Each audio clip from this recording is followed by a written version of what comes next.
I spent a year working 12-hour days in 90-degree heat overseas, dreaming about the silence of my Arizona hilltop. When I finally got home, that silence was gone, buried under 3 mansions and an HOA sign nailed into my dirt. They thought I'd vanished. They forgot who they were stealing from. You learn something working in a place like northern Qatar. The heat strips you down to who you really are. It doesn't care what you drive, what you earn, or what name's printed on your badge. It just keeps coming, day after day, like a hammer made of sunlight. 12 hours a day, sometimes 14. And if you can stand that, you stop being afraid of small things. Paperwork, authority, noise. You start to crave the quiet. For me, that quiet had a name. 6 acres of high desert outside Cotton Hollow, Arizona. My land, my hilltop. That place had a kind of silence that hummed, like an old tune you could feel more than hear. I'd built my porch to face the canyon, so every evening the light fell just right, gold through the mesquite, soft against the ridgeline. When I signed that deed 15 years ago, I made myself a promise. No HOA, no neighbors breathing down my neck, no one telling me how to live. Just sky, dust, and the hum of the wind. By the time my overseas contract ended, I'd been counting the days like a prisoner waiting on parole. When the flight touched down in Phoenix, I rented a battered Chevy Silverado with one headlight dimmer than the other and headed north, windows down, air dry as chalk. The desert sun hit my arm through the glass, and for the first time in months, I didn't mind the heat. That's my kind of heat, the kind that doesn't own you. The drive took 3 hours, same as always, highway, then blacktop, then gravel. After that, it's just dirt. The kind of dirt that sticks to your boots and stays there. Every turn felt like muscle memory. I knew each bend, each mesquite tree leaning into the wind, each worn fence post that still stood guard like a soldier from another time. I didn't have a reason to expect anything strange. Before I'd left, I'd done everything by the book, filed travel notices with the county, hired a monitoring service, shut off the power, locked the well, even taped a laminated sign inside the window. Temporary absence, not abandonment. I'd watched too many people lose what they built because they trusted systems to protect them. I wasn't about to be one of them. So when I rounded the last bend and saw the ridge rising up ahead, my chest tightened the way it always did, half pride, half relief. The hill looked the same, bleached gold under the sun. For a second, I could almost hear the creak of my porch swing, the whisper of dust in the wind. Then I saw it, a flash of wood. A shape that didn't belong. At first I thought it was a mirage, the kind you get after driving too long in heat shimmer, but it wasn't. A fence, a new one, tall, fresh-cut cedar, running where my old split-rail fence had been. And behind it, rooftops, 3 of them, fresh stucco, pastel paint, tile roofs gleaming like they had been imported from Scottsdale. I eased the truck to a stop. The engine idled, slow and steady, while my mind tried to make sense of the sight. There, beyond that fence, stood my house, small, square, built with my own hands. Except now, it looked like a ghost. A forgotten relic surrounded by strangers. I stepped out of the truck. The wind hit me, carrying the faint hum of air conditioning units and the soft clink of wine glasses. There were people sitting on porches, on my land, sipping drinks, talking, laughing, as if they had always lived there, as if they belonged. Then my eyes caught the sign bolted to the new gate. Stone Ridge Circle, HOA, private access, members only. For a moment, I didn't breathe. Then I did the only thing I could. I started walking toward it, boots sinking into the dust I'd known all my life, a low burn rising in my chest. I wasn't confused anymore, not really. Shock had a short half-life in me. This wasn't confusion, this was insult.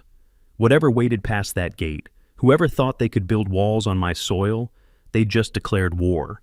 And they didn't even know it yet. I don't remember turning off the engine. One second, I was sitting there gripping the wheel. The next, I was standing beside the truck, the heat crawling up through my boots. The sound of my tires crunching the gravel faded behind me, replaced by something I hadn't heard on this land in 15 years. Voices. Laughter. The kind that didn't belong here. A pair of lawn chairs sat on a brand new porch 20 yards inside the fence.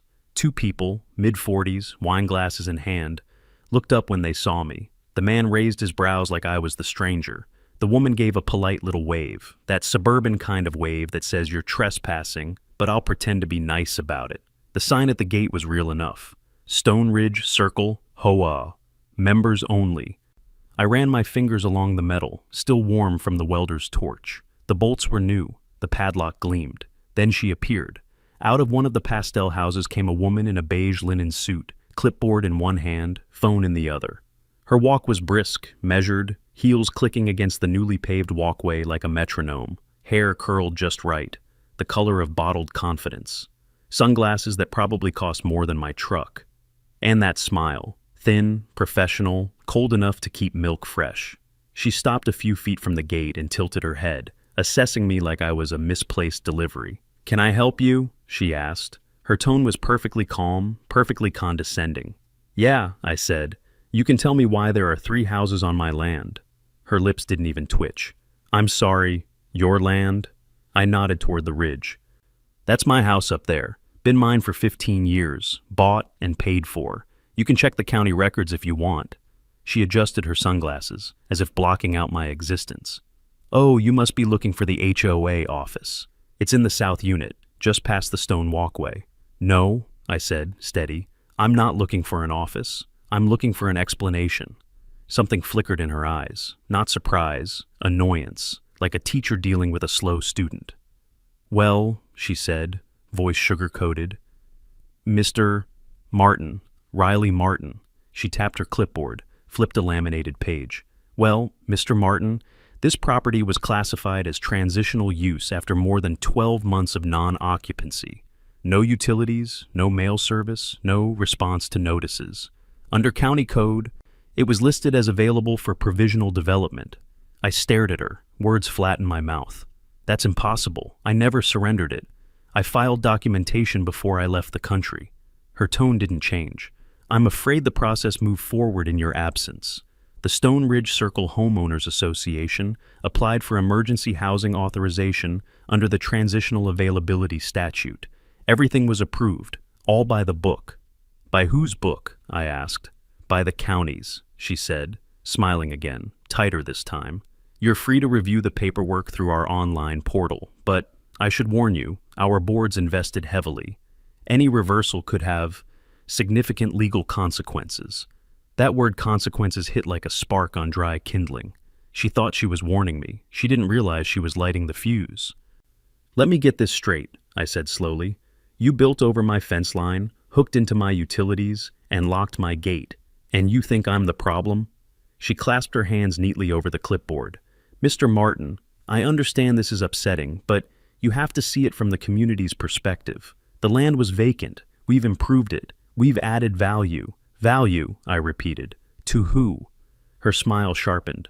"To everyone who matters." For a long moment, neither of us spoke. The desert wind moved between us, dry and silent. A hawk circled above the ridge, my ridge, casting its shadow across the fence line. Then she extended her hand. Perfect nails, perfect arrogance. "Karen Holdridge," she said, "president of the Stone Ridge Circle HOA. Welcome to the neighborhood, neighbor." I didn't take her hand. Instead, I turned back toward my truck, each step slow, deliberate. My boots crunched the dirt of my own driveway, now polished stone, like a reminder of what had been stolen. When I reached the door, I looked once more at the sign on the gate. Private access, members only. Under my breath, I said it out loud. Not anymore. Then I got in, started the engine, and drove the perimeter road that used to be my fence line. The land was still mine under the skin of all their fresh paint and asphalt. I could feel it. Every dip, every slope. They might have paved over the surface, but underneath it still breathed me. And I knew, before I hit the main road, before the dust even settled behind me, this wasn't confusion. This wasn't misunderstanding. This was a takeover, and I'd just declared war right back. I didn't sleep that night. I sat at the kitchen table of a cheap roadside motel, a cup of gas station coffee cooling beside a pile of papers that used to mean peace of mind. Deed, purchase record, notarized service agreements. Every document was clean, airtight, legitimate. The county seal, the title number, the plat map, mine. No loopholes, no gray areas. And yet, someone had taken my silence and turned it into an opening. By sunrise, I was parked in front of the county records office. The building looked the same as it had a decade ago. Sun-faded brick, an American flag hanging half-tangled in the morning breeze. Inside, the air smelled like old toner and slow air conditioning. Ceiling fans spun lazily overhead, moving more dust than air. A long counter divided the lobby, guarded by a young man in a faded county polo, slouched behind a computer with a Vote Local sticker on it. I set my file down. Morning, I need to pull property files under the name Riley Martin, parcel 86014, registered in 2009. He typed something, clicked, frowned. Yeah, we've got a file, 2, actually. 2? I asked. How can there be 2? He turned the monitor toward me. One's your original ownership record. The other's a transitional claim filed about 9 months ago. That word again, transitional. My stomach went cold. Filed by who? He scrolled, squinting at the screen. Looks like Stone Ridge Circle Homeowners Association, signed by a Karen Holdridge. I leaned in closer. On the screen was a scanned form.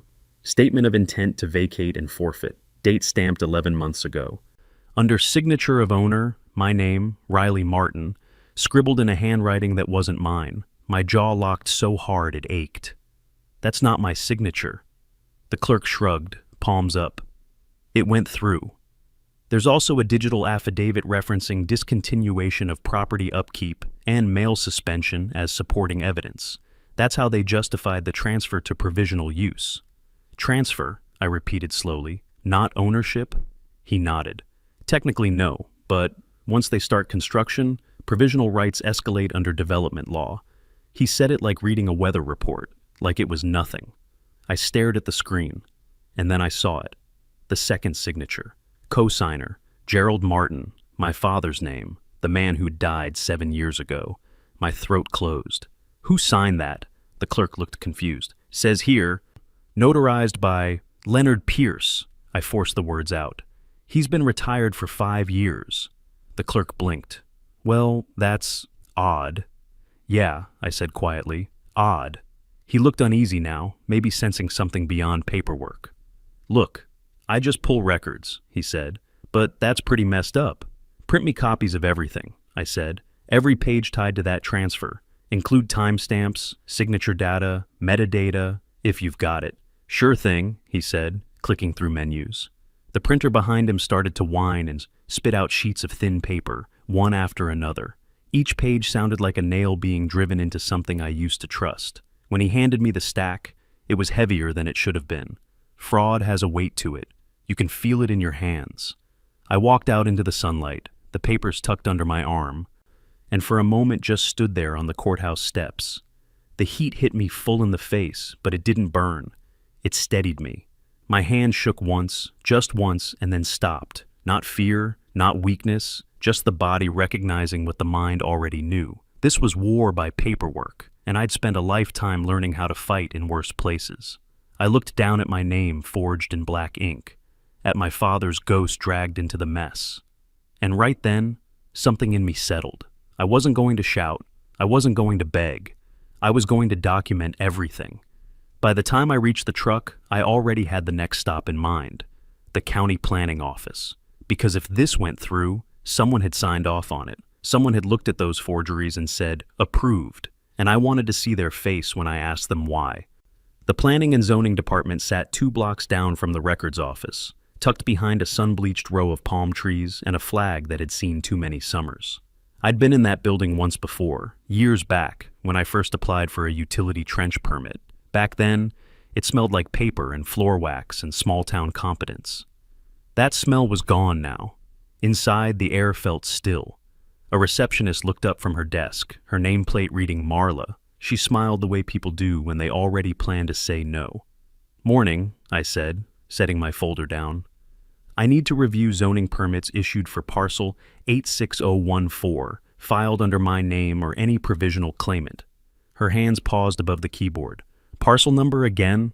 I repeated it. She typed. Her screen flickered blue, then green, then her eyebrows lifted just slightly. Oh, she said. That parcel was part of a provisional authorization last year. Temporary administrative housing, correct? That's what they're calling it, I said. I want to see the file. She hesitated, then picked up the phone. "You'll want to talk to Supervisor Sharp. He approved that one." "Perfect," I said. "Is he in?" She looked uncomfortable. "He's currently on leave." "How long's he been out?" "About 3 weeks." I waited. "Any chance of speaking to whoever signed off for him?" Her fingers fluttered nervously. "We can't discuss personnel status, sir." I leaned in slightly, not aggressive, just steady. "I'm not asking about personnel. I'm asking how 3 homes got built on private land without a single public notice. That's a legal question, not a personnel one." Her eyes darted to the hallway behind her, then back. "Would you like me to request the file digitally?" "I'd prefer it printed," I said. "All of it." She sighed, clicked through menus, and the printer started humming. The sound filled the lobby, page after page sliding into the tray. When she handed me the stack, I could already see what I'd come for. Sharp's name, his signature, and a stamp that didn't belong. Every permit, every authorization, every emergency housing exemption carried his approval. But the dates didn't make sense. The first permit was stamped February 14th. The construction photos I'd seen, on drone footage later, would show bulldozers breaking ground 3 months before that, meaning the permits were backdated to cover what was already built. "Marla," I said quietly, "do you usually issue construction approval before public notice?" Her mouth opened, then closed. "All proper steps were followed," she recited. "Sure they were," I said, gathering the pages. "In someone's version of proper." I stepped outside into the afternoon glare, the folder heavy in my hands. The sun hit hard, but my thoughts were colder than the tile floors inside. If the permits were fake, Sharp's leave wasn't a vacation. It was damage control. Someone higher up had realized the paper trail wouldn't hold. I drove straight to the property lines, needed to see it with my own eyes again.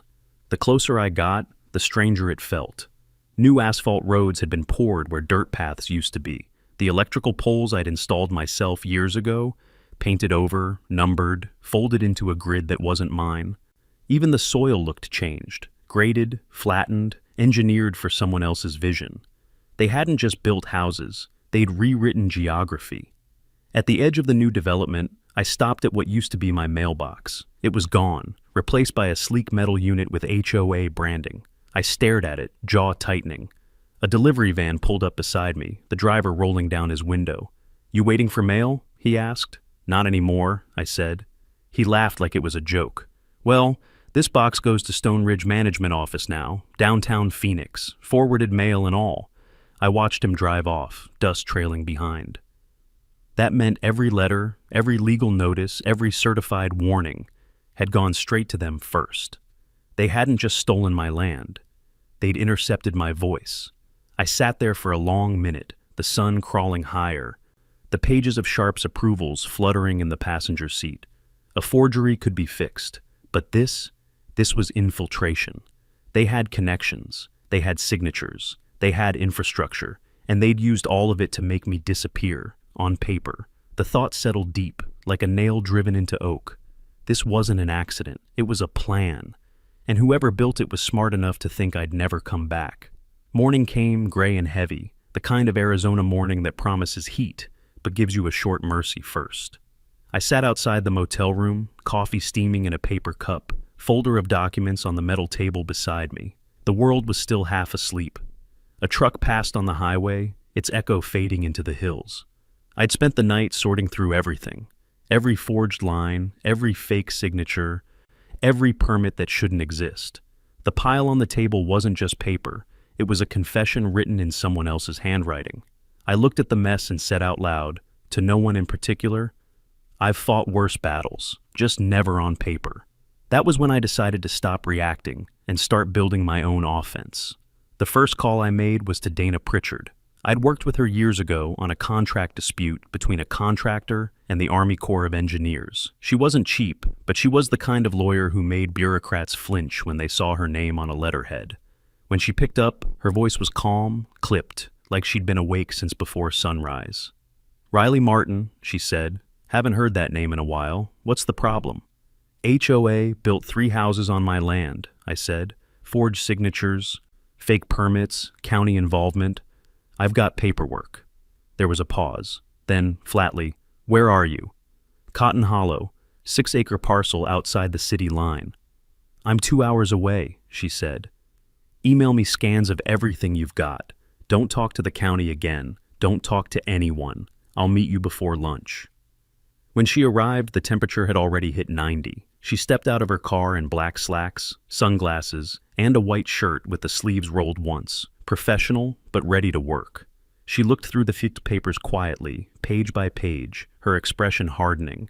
Finally, she said, I've seen greedy HOAs. I've seen sloppy zoning, but forging a dead man's signature? She looked up at me. They're finished. That was the moment I knew I wasn't alone. Dana didn't waste time. Within the hour, she had her laptop open, pulling property statutes, county codes, and precedent cases. She made a list of what we'd need: forensic signature analysis, digital trace of the permits, server logs from the planning office. Then she asked, You still have that cyber guy you worked with overseas? The one who tracked the contractor leaks? I smiled for the first time in 2 days. Leo Barden, Flagstaff now, runs a private investigations outfit. Call him, she said. He'll be our eyes in the wires. When Leo picked up, I could hear typing in the background. He didn't even hesitate. Send me everything, he said. Full copies, raw metadata, screenshots. I'll dig where they think no one's looking. That was Leo, sharp, fast, zero drama, the kind of man who trusted code more than conversation.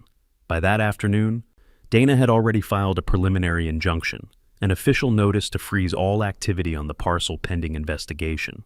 It wouldn't stop them forever, but it would slow them down. We both knew time was our enemy. The longer those houses stood, the more legitimate they'd look. Before sunset, I made one more call. This time, to someone who didn't work with code or statutes, Angela Dominguez. Retired NYPD, private investigator, 2 medals, and a reputation for making people nervous just by walking into a room. She'd helped me once track down stolen equipment on a project site. Angela, I said when she answered, you ever heard of a homeowners association stealing property? She laughed, a low, gravelly sound. Honey, I've heard of them stealing peace of mind, but land? That's new. Then you'll like this case, I said. They faked a forfeiture notice and built over my home. Say no more. Text me the address. I'll start with the neighbors. When the sun went down, I stood outside the motel, phone warm in my hand, listening to the hum of insects and the far-off whine of highway tires. The team was set. Dana with the law, Leo with the code, Angela with the streets, each one a different kind of weapon. And me? I was the reason to use them. The night wind carried that dry desert smell, dust, sage, and inevitability. Somewhere out there, behind their new fences, the HOA was sipping wine and sleeping soundly, certain that the man they'd erased was gone for good. They'd find out soon enough. I wasn't erased. I was writing myself back in. 2 days later, Leo called just after sunrise. I'd barely finished my first cup of coffee when his name lit up my phone. Hope you're sitting down, he said, because this rabbit hole runs deep. That was Leo, no preamble, no decoration. He'd spent 48 hours sifting county filings, scraping the HOA site, and, as he liked to put it, visiting a few unlocked rooms. Your security system, the one you set to local only, he began. Someone reconfigured it 3 months after you left. Remote login. They wiped 6 months of footage and looped a fake offline screen. I stared at the motel wall, the paint yellowed by too many summers. Hacked? More like borrowed credentials, he said. But here's the part you'll like least. The deletion requests traced to an IP block registered to Stone Ridge Circle's admin office. Same range as their HOA portal. My pulse didn't spike. It settled, heavy, steady. And the authorization signature inside your camera log, Leo continued. It resolves to an account used by Delaney Sharp, the zoning supervisor, the man on leave. I let silence do its work.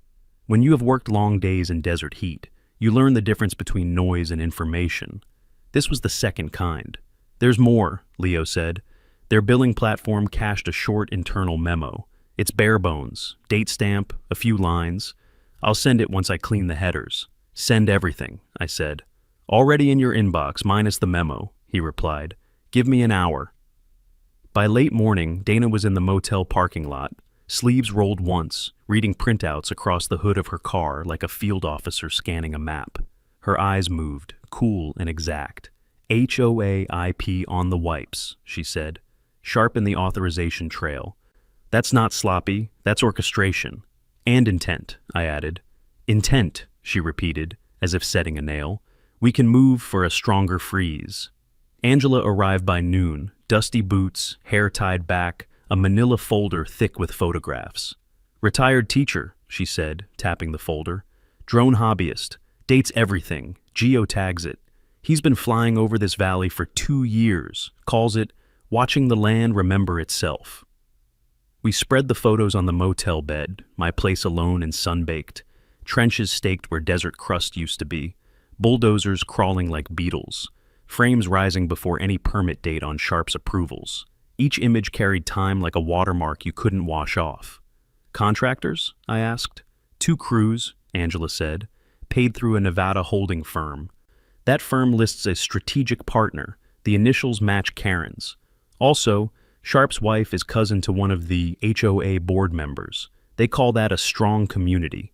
I call it a closed loop. Dana exhaled through her nose. Timeline, motive, method, we're past civil negligence. I nodded. Outside, a truck rolled past on the highway, its growl receding into the heat. Inside, the room felt colder. Leo texted mid-afternoon. Memo clean, sending via encrypted link. I opened my laptop. The PDF was small, the kind of thing you'd overlook if you didn't know where to stare. No letterhead, just a timestamp and 15 words. Karen wants the Martin parcel ready for full site integration by Q2. Board needs this done before he comes back. Assume he won't. That was all. 15 nails hammered into whatever patience I had left. I didn't move. Didn't speak. The motel air conditioner rattled in the window, blowing lukewarm air. Outside, the desert was unusually quiet. No wind, no insects, just the sound a place makes when something has shifted. Anger changes with age. At 20, it's loud, a summer storm that throws chairs. At 40, it turns quiet, focused. It stops shouting and starts aiming. I printed the memo. The page slid out warm. I set a fingertip on the last line and read it once, then again, until the ink felt carved, not printed. Assume he won't. I laughed once, dry, without humor. If they believed distance could erase ownership, they'd mistaken silence for surrender. Dana read the memo and didn't smile. Intent in writing, she said. We fold this into the injunction and prepare the criminal referral. We don't swing wildly, we drive straight. Angela leaned on the doorframe, arms crossed. That line isn't just arrogance, she said. It's a schedule. They planned around you not existing. Then we reschedule, I said. The rest of the day turned into logistics. Dana drafted the next filing. Leo mirrored everything off-site and started pulling certificate chains for the so-called notary. Angela went hunting for invoices and quiet mouths ready to talk once the wind changed. At dusk, I drove out to the ridge alone. The new fence caught the evening light, cedar gone orange, shadows falling long toward the canyon. My house sat where it always had, stubborn, square, a landmark to my own memory. Down the slope, the pastel houses preened like polished lies. Somewhere out of sight, a sprinkler hissed over decorative stone where soil used to breathe. I walked the fence line to the corner where my marker should have been. It had been replaced by a bright orange stake, parcel 14B. Mine was 14A. 1 letter. That's all it takes to make a lie look official. I crouched, brushed grit off the stamped numerals, and said it softly to the wood, to the dirt, to whoever keeps a record no paper can overwrite. This is still mine. Back at the motel, close to midnight, the neon from a vacancy sign flickered like a tired heartbeat. The email from Leo pinged again. Redundant copies, chain of custody notes, a short line. All archived, their portals sloppy. I'll have board chat logs by morning. I didn't answer. I sat with the memo under the lamp and let the quiet do its work. The anger didn't flare, it clarified. I thought of the months overseas, 12-hour days in 90-degree heat. The kind that strips excuses from a man and leaves him with whatever backbone he's got. That heat taught me something I had nearly forgotten. Survival isn't volume, it's endurance, preparation, and the will to outlast someone else's convenience. They had money, they had contacts, they had paperwork that wore a polite smile. I had the land, I had time. And now I had their words. By morning, Dana's draft was ready. Expanded injunction, notice of intent for criminal referral, exhibits labeled in a list that read like a confession, written by a dozen hands, forged affidavit with a dead man's signature, digital notarization without a proper certificate chain, IP logs from a fiber line registered to the HOA, camera deletions by Sharp, drone images predating permits, the memo that assumed I was a ghost. We met in the parking lot again, same sun, same heat, same 3 people who'd decided to believe me before the headlines did. Dana checked the filing packet one more time. Angela handed me a photo of the first foundation trench, a cut into the earth where no one had asked permission. Leo, on speaker, said 2 words I needed to hear. Chains clean. I slid the memo into a plastic sleeve and tucked it behind the deed in my folder. Proof of intent shouldn't travel loose. Next stop's the courthouse, Dana said. Not just yet, I answered. First stop's the fence. They didn't ask why. They knew. We drove out together.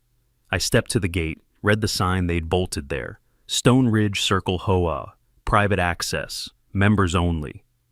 The metal was still warm from the sun. The bolts were new and bright, like they were proud to hold the lie in place.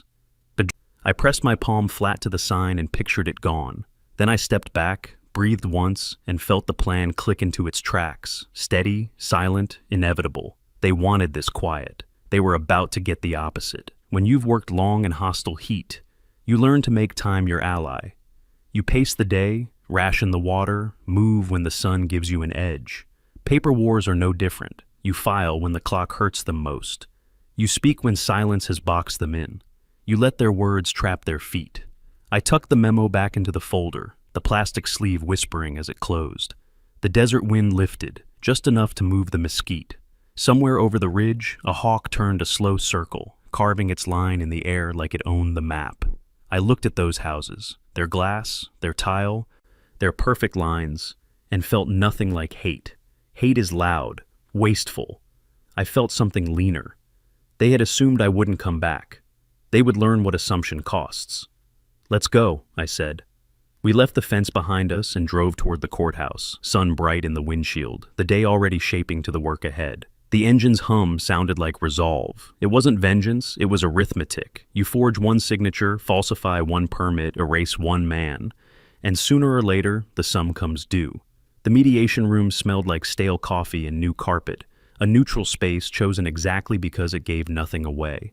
The law office in Sedona had one long conference table, chairs that made polite squeaks when you shifted, and a wall of frosted glass that let light in but kept the world out.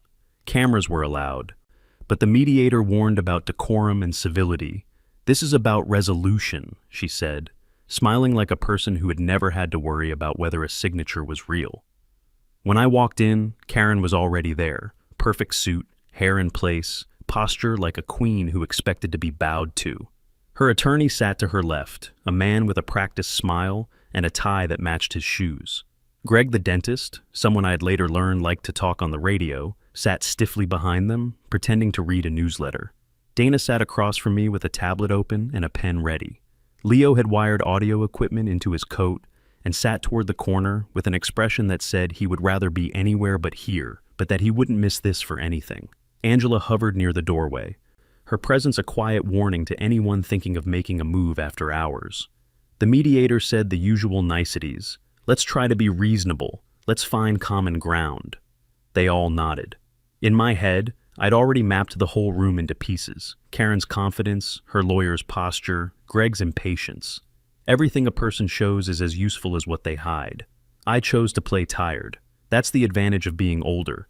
You know how to wear exhaustion without showing weakness. I leaned back, let my shoulders drop, and spoke in a steady, low voice. Look, I said, I don't want trouble. I want my home. Short sentence. Plain. It sounded small in that room of suits, but it landed. Karen smiled that same thin smile. We believe the property to be unused, she said. The board followed county procedure. We acted in good faith. Dana's finger tapped the tablet, slow and deliberate. Good faith requires truth, she replied. There are documents that suggest otherwise. Karen's lawyer opened his mouth, then closed it. He was waiting for me to overplay my hand, for me to get loud and undignified. They were used to people shouting when cornered. It made for pleasing television. I let them think I might be that kind of man. So, I said softly, leaning forward as if the conversation had become personal. About these documents. Who handled your filings? Who notarized the affidavit? Karen answered easily, the kind of answer practiced against skepticism. We used a contracted notary service and a development consultant, all within the county's guidance. Standard procedure. Her choice of words mattered. Contracted notary service. The phrase slipped out like an apology, casual and unguarded.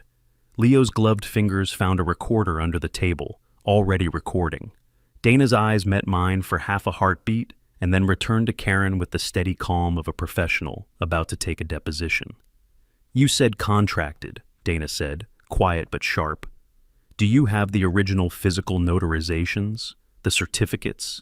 Because on the county deposition, the notary Leon Pierce is listed as having retired in 2018. He told us he never notarized anything for your group. Karen's smile faltered, just a flicker. She fanned a laminated packet and opened a page as if proof were there and could be waved like a wand. Our service handles everything. It's standard. Standard how? I pressed. My voice was flat, but the question had teeth. Is Standard a county-registered notary with a current commission, or is Standard a person you pay to sign documents and move things through the system? Her attorney leaned in, attempting to cut the room off. Mr. Martin, is he your notary? Dana asked, not looking at the lawyer. She looked at Karen, and the room felt colder. Karen's jaw tightened. She chose her words slow, like someone deciding whether to burn a bridge. We used a contracted notary. They handled the digital filings. Digital filings? A phrase meant to speed things up, to sound modern and efficient. But in that word was the thin seam where forgery hides. You're aware that digital filings carry metadata, timestamps, origin IPs, certificate chains? Leo asked from his corner. He was speaking to the room now, not quietly. We've traced the origin of the file uploads. They come from an IP range associated with Stone Ridge Circle's office, and the digital certificate used to sign that affidavit does not chain to the certificate of Mr. Pierce. It chains to a shell account. A ripple went through their group, gasp, quick and soft. You're accusing us of fraud, Karen snapped, but her voice had the brittle edge of someone frantically checking a story that might be true. I'm stating facts, Dana said. We have the documents and the logs. We have drone footage of construction before the permit. We have the memo that says, assume he won't come back. We're asking for transparency, or we will take this to court. The mediator raised a hand. Please, let's avoid threats. She looked at me like she wanted this to be a small neighborhood spat, not a criminal matter, but the room had already changed. The air had been shifted by a single admission, contracted notary, and a recording starting at the rhythm of how people confess when they think the room will protect them. Karen scribbled something on her clipboard, her fingers a little unsteady. By the time the session broke for a 10-minute recess, I had what I needed. Karen had said enough to establish a pattern. Her lawyer looked defeated in a way lawyers rarely look when they think they've won. Leo had the IP ranges captured, the mediator had been forced to note objections on the record, and Dana had quietly recorded the session. We walked into the hallway as if nothing had happened. Angela winked at me and said, "They're rattled." I felt a cold satisfaction, not joy. Satisfaction is a quieter thing. Back in the car, I let the engine hum and the air conditioning cool my face. The desert light was hard, but inside me a plan was taking shape, precise and clean. They wanted a conversation. I'd given them one. They'd given me answers when they thought civility would keep them safe. For the first time since I'd found that fence, the sense that the tide could be turned moved from possibility to plan. They'd made a mistake, one I intended to exploit, with the patience and discipline the heat had taught me. The courthouse smelled like polished wood and old paper, the sort of smell that makes people speak in measured tones. The hearing room filled quick, reporters, neighbors, 2 camera crews that had somehow found their way in, and a scattering of face in the gallery who'd shown up out of curiosity or kinship or both. I felt my boots on the courtroom floor, solid, familiar. The room had a rhythm. You learn to listen to it, the hush before someone speaks, the rustle of papers, the way a judge's gavel punctuates truth. Judge Evelyn Harper took the bench at 9 sharp, stern, composed, the kind of person who had seen more than she let on. She looked at the lawyers and then at me, a small nod like an invitation to proceed. Dana stood, calm as a river. She laid our case out the way a good builder lays foundation, methodically, in layers. She started with the obvious and worked inward. "Your Honor," she said, "we will show by a preponderance of the evidence that the acts alleged were not isolated errors, but a sustained conspiracy to appropriate private property through document fraud, tampering of digital evidence, and collusion with county employees." She called the clerk from the county records office first.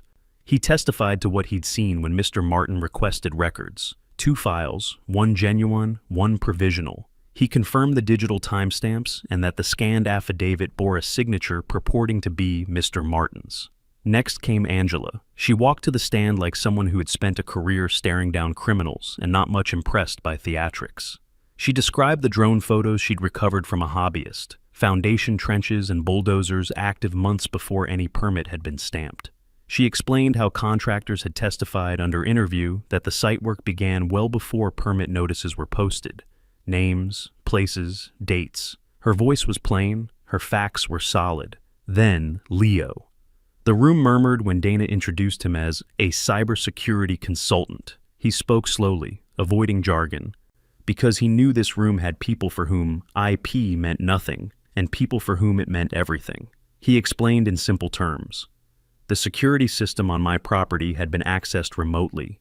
The system logs showed deletions and loops. The deletion requests traced back to IP addresses assigned to the Stone Ridge Circle Administrative Office. He handed the court a printout of logs and a map showing the routes. The judge scanned it, then looked up. "You traced the metadata?" she asked. "Yes, Your Honor," Leo replied. "And if I may add, the timestamps on the digital notarizations do not chain to the notary listed. They chain to a certificate that resolves to an account registered through a shell company." A soft gasp fluttered through the gallery. Karen's lawyer rose to object. Foundation, hearsay, but Dana was ready. She'd anticipated every objection and had the foundation in her pocket. She called witnesses in sequence. The retired notary who testified he had never notarized for Stone Ridge, the county employee who verified Delaney Sharp's sudden leave, the contractor who quietly admitted he'd been paid through a Nevada-based holding firm. When Karen's counsel tried to paint the development as a benevolent community necessity, Dana dismantled that narrative piece by piece. "Your Honor," Dana said, voice even, "they will tell you they acted in good faith. But intent matters. When construction begins before permits, when cameras are scrubbed, when the board's own logs contain a memo explicitly instructing, 'Assume he won't come back.' That is no accident. That is intent. That is conspiracy." Karen sat beside her counsel, jaw tight. She put on a mask of composure, but the edges were fraying. Her attorney cross-examined, tried to poke holes, to suggest misunderstandings, to imply clerical errors. He asked leading questions about timelines. He described emergency housing needs and community benefit. It sounded hollow. At one point he leaned toward Karen and whispered something. She nodded, then turned her face toward the judge as if to demonstrate contrition. It made for a decent picture, the kind of theater some people mistake for truth. Dana's cross-examination was surgical. She produced the memo Leo had found, put it on the stand, and asked simply, "Who wrote that?" Karen's lawyer objected. Irrelevant, cumulative. But Dana already had the court's patience on her side. She spoke slowly, deliberately, letting the words land between the courtroom walls. "We have a document dated months prior to permit applications that states in plain language an instruction to prepare Mr. Martin's parcel for integration because we assume he won't come back. That sentence proves not confusion or negligence, but plan and motive. We request, Your Honor, that the court not only consider civil remedies, but forward these findings to the district attorney for criminal investigation. We request criminal referral." The room inhaled like one organism. Karen's face lost color. Her attorney's mouth tightened into a line. The judge's pen hovered over her notes. For a moment, the only sound was the soft whir of the audio equipment Leo had set up, every word being captured clean. Judge Harper looked directly at Dana, then at me in the gallery. "Ms. Pritchard," she said, her voice measured, "a criminal referral is a serious request. It requires clear and convincing evidence before this court and a formal submission to the district attorney's office. Are you prepared to certify that the evidence you've presented meets that threshold?" Dana didn't flinch. Yes, Your Honor. We believe the evidence establishes probable cause for the crimes of forgery, perjury, tampering with public records, and conspiracy. We will provide the court with a full exhibit list and certified copies.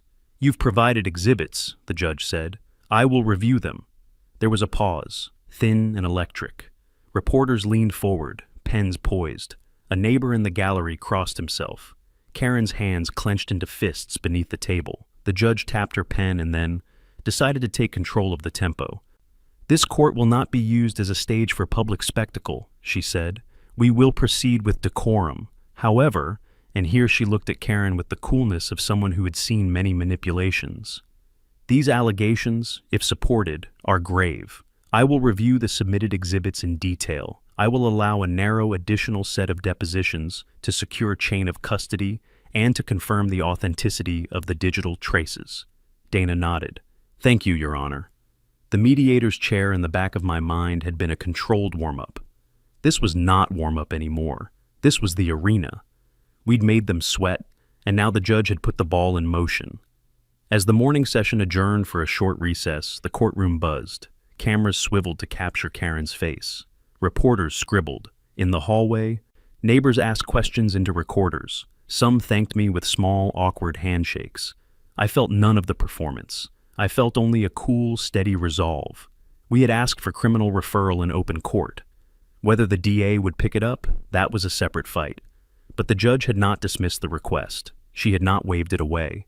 She had ordered further depositions and a careful review. That was all we needed for now. Outside, the sun was high and blunt, throwing hard-edged shadows. I stood at the courthouse steps and lit a cigarette I'd promised myself I'd quit years ago. It tasted of nicotine and the kind of relief that comes when a plan is working. Dana stood beside me, folding her notes, expression unreadable but confident. We pushed the line, she said. They folded on stage. Now we let the law do the work. I watched Karen leave the courtroom, escorted by her attorney, shoulders squared but eyes not meeting mine. The look she gave me was not one of defiance now, so much as calculation. Someone tallying losses and looking for a way to trade. Inside my pocket, my phone buzzed. Leo's message. Hold tight. I've archived everything. I'm moving copies off-site. I pocketed the phone. The fight was no longer personal in the way it had been the day I found that fence. It was public. It was procedural. It was loud in all the places the HOA had tried to make quiet. And for the first time since I'd touched down in Phoenix, there was a feeling I'd missed. The sound of momentum starting to turn in my favor. 2 weeks later, the courthouse was packed again. Word had spread. Neighbors, reporters, even a few law students who wanted to see what happens when a small-town HOA bites off more than it can chew. The hallway smelled like coffee and nerves. Everyone spoke in low voices, as if the outcome was already heavy in the air. I took my usual seat beside Dana. Leo sat 2 rows back, laptop open, headphones around his neck. Angela stood near the door, arms crossed, scanning the crowd like she was back on patrol. Across the aisle, Karen Holdridge sat perfectly still, dressed in navy, posture flawless. If you didn't know better, you'd think she was the one presiding. Her lawyer flipped through papers with nervous energy. He knew what was coming. She just didn't believe it. Judge Harper entered right on time, gavel echoing once. This hearing concerns the disposition of property claims and any referral arising from prior testimony, she said. The court has reviewed the submitted exhibits, digital evidence, and witness depositions. Her tone was flat, almost kind. That was worse. It meant the decision was already written. Dana stood. Your Honor, before ruling, we'd like to submit one supplemental exhibit, verbatim transcript from the recorded mediation session where Ms. Holdridge acknowledged use of a contracted notary service in connection with digital filings. Karen's attorney jumped up. Objection. That session was meant to be confidential. Overruled, Judge Harper said. The confidentiality clause does not extend to statements made in furtherance of fraud. That line hit like a gunshot. Dana slid the printed transcript to the clerk. The judge read it silently, lips moving once over the words. Her expression didn't change, but something in the room did. The hum of air conditioning seemed louder. The pen tapping in the back row stopped. Finally, Judge Harper set the papers down. Ms. Holdridge, she said, voice even.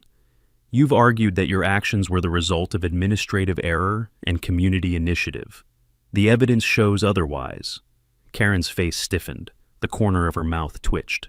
The court finds, the judge continued, clear and convincing evidence of intentional misrepresentation, document forgery, tampering with public records, and abuse of zoning procedure by the Stone Ridge Circle Homeowners Association, acting under your direction. The courtroom was silent, except for the soft sound of someone exhaling. Effective immediately, Judge Harper said.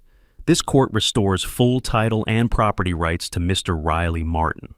The structures built on his parcel are deemed unauthorized and shall be vacated within 15 calendar days. The HOA is further ordered to compensate Mr. Martin for damages and misuse of utilities. In addition, this court will forward all exhibits and testimony to the District Attorney's Office for criminal investigation into the conduct of Ms. Holdridge and all complicit parties. Dana closed her binder softly. Leo looked up from his screen and nodded once. I just sat there, staring at the wood grain of the table, breathing in the quiet after the storm. Then the double doors at the back opened. 2 sheriff's deputies walked in, uniforms crisp, boots polished, faces unreadable. One stopped beside Karen's table. Ms. Holdridge, he said, you're under arrest for suspected fraud, perjury, tampering with public records, and conspiracy to defraud the state. Please stand and place your hands behind your back. For the first time, she looked human. Eyes wide, mouth opening slightly as if to protest, but no sound came out. Her attorney whispered something frantic. She didn't move. The deputy repeated himself, tone firmer this time. Karen stood, slowly, every inch of it reluctant.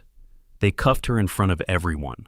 The click of the metal was louder than it should have been, echoed against the walls, sharp and final. Greg the dentist, sitting 2 rows behind her, put a hand over his face.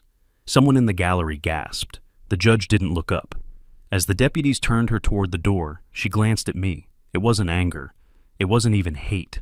It was disbelief, the look of someone who had built their world on lies and finally saw it collapsing. I didn't say a word, didn't need to. She walked out flanked by law and silence. The courtroom door shut with a heavy thud that felt like punctuation. After that, everything sounded distant, papers rustling, people murmuring, footsteps leaving. Dana gathered the files and turned to me. That's that, she said softly. Not yet, I replied, but close. Outside, the sun hit like a forge. The courthouse steps shimmered in the heat. Reporters swarmed, microphones waving, questions flying. How does it feel to win? What will you do next? Do you plan to rebuild? I said the only thing worth saying. I'm going home. That evening, I drove out to the ridge alone. The fence was still there, but it didn't look menacing anymore, just wood and wire, something that could be taken down. My house stood waiting, same porch, same wind through the canyon, same stubborn silence. But the 2 new houses sat there too, beautiful in their wrongness. And I thought about what to do with them. Demolishing them would have been satisfying, but short. Keeping them meant something different. It meant turning their arrogance into my reward. So I kept them, renovated one, rented the other, called it the house that HOA built. Bookings filled fast. People wanted to stay where justice had a postal code. 2 months later, I watched the sunset from my porch again. The land was quiet, no lawyers, no fences, no trespassers, just me and the hum of cicadas and the slow exhale of a place finally breathing right. Sometimes people drive up just to see it. They ask, is it true? Did they really build on your land? I tell them yes, and that now the HOA pays me rent. They always laugh, but I don't, not really. Because the truth isn't funny, it's heavier than that. It's the sound of a gavel echoing through a room full of lies. It's the click of a handcuff closing on someone who thought she'd never hear it. And it's the silence after, when justice finally, quietly, comes home. The world moves fast after a verdict. Papers file themselves. Reporters find new stories. People shake your hand, call you inspiring, and move on to dinner plans. But the land doesn't move fast.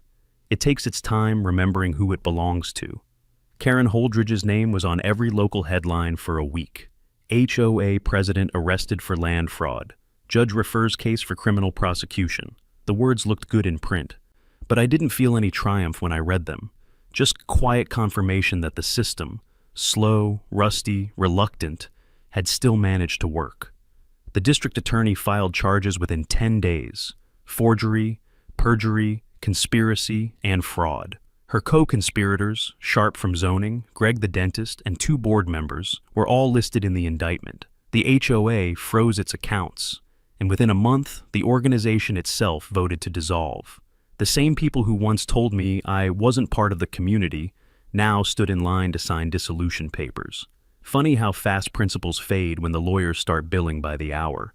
I didn't attend the sentencing, didn't need to. The law would finish what it started. Karen's kingdom had already fallen. The rest was paperwork. I spent those weeks cleaning the property, tearing down the HOA signs, restoring my fences. The workers I hired were local, good people who remembered my grandfather's name, who still called me Mr. Martin out of habit. Together we pulled out the stakes, repainted the markers, reconnected the old well line. Each nail I drove into that wood felt like punctuation, final and solid. When the utilities were restored, I walked through each of the houses they'd built. They were beautiful in a sterile sort of way. Open-plan kitchens, stone counters, polished floors that had never known dust or work boots. They didn't belong to the desert. So I changed that. I stripped out the cheap modern trimmings and replaced them with something honest. Reclaimed pine, rough plaster, handmade tile. I let the land back into the walls. Then I named one of them the house that HOA built and listed it for short-term rentals. It booked solid for the rest of the year.